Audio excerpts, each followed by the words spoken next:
Channel subscribe کرنے کے لیے سبسکرائب بٹن کلک کریں، ساتھ ہی بیل آئیکن کو کلک کریں تاکہ لیٹسٹ ویڈیوز آپ کو ملتی رہیں۔ جی محترمہ شنیلا رت صاحبہ۔ جی اسپیکر صاحب، سب سے پہلے تو میں آپ کا شکریہ ادا کرنا چاہتی ہوں کہ مجھے آپ نے ہاؤس میں بات کرنے کی اجازت دی۔ میں آج اس لیے بات کرنا چاہتی ہوں کہ کل پاکستان کے لیے اور پورے ملک کے لیے ایک بہت ہی مبارک دن تھا، جبکہ ہمارے جو مسیحی قیدی تھے تقریباً 39 جو یوحنا آباد میں عرصہ دراز سے تقریباً 5 سال سے قید تھے، اور یوحنا آباد میں جو بام بلاسٹ ہوا اور اس کے بعد جو لنچنگ ہوئی اور اس کے بعد توڑ پھوڑ کے حوالے سے ان کو جیل میں ڈالا گیا اور ان کو بے قصور پایا گیا اور 5 سال کے بعد ان کی رہائی ہوئی۔ میں اس فورم سے وزیر اعظم عمران خان کی، ان کی ساری ٹیم کی، انٹیریئر منسٹری کی، پولیس کی اور خاص طور پر پنجاب کے گورنر اور پنجاب کے چیف منسٹر اور ان کی ساری کیبنٹ کی شکریہ ادا کرنا چاہتی ہوں کہ جس خوش اسلوبی کے ساتھ یہ سارا معاملہ جو ہے وہ طے پایا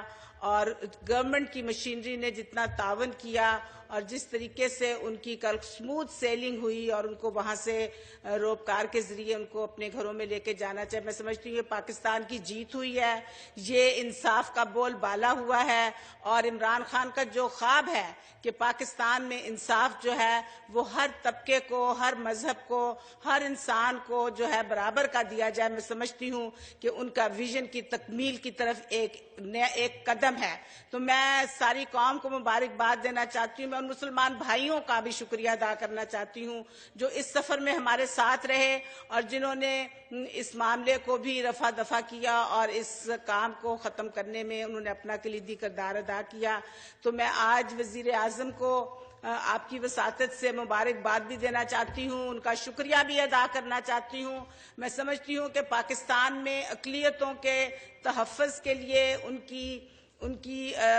بہت بڑی ذمہ داری انہوں نے اپنے اوپر لی ہے، اور ہماری جو کمیونٹی ہے، کرسچن کمیونٹی، نہ صرف پاکستان میں بلکہ بیرون ملک میں بھی یہ بہت ایک اچھا امیج جو ہے یہ گیا ہے۔ اس کے لیے آپ سب کو مبارک ہو کہ آج وہ لوگ جو 5 سال سے بے گناہ تھے اور قید میں تھے ان کو رہائی ملی اور ہماری حکومت کے وساطت سے یہ رہا ہوئے۔ اسپیکر صاحب، میرا پیغام یہ پرائم منسٹر صاحب کو دیجیے گا۔ بہت بہت شکریہ۔ صحیح جی۔